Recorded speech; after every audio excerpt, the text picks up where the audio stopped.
pour the entire thing of Elmer's glue, 4 fluid ounces. I got So now we're doing 1 teaspoon. This was one on paper. of baking soda. Okay, you want to dump it in here? Uh-huh. Dump it in.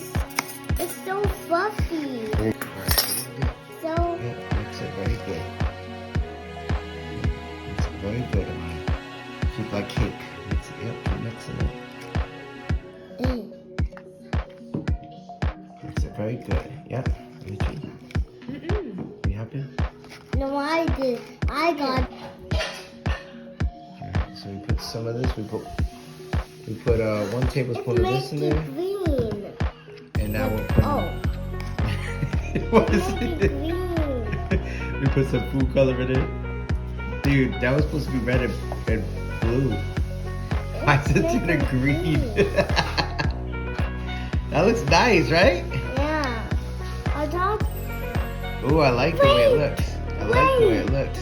Nice. Okay, now we gotta do. Hey, wait.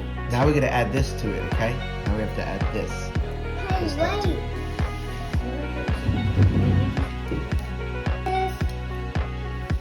Now we add it to that. Alright, now we mix it. Yep, mix it. Okay. Mix it really good. Okay. This is what's gonna turn it to putty. Really good. Get it good. Putty. Alright, let me help you. Get it good. Slimy. It's slimy. Okay, now you can pick it up. It's slimy. There you go. And you got yourself some silly putty. So we just made silly putty, homemade silly putty. I want that. Here you go. Me and my daughter. Amaya, get in the picture. Say Hi. hi. Amaya, what'd you make? Say putty. And it turned out green. It wasn't supposed to be green.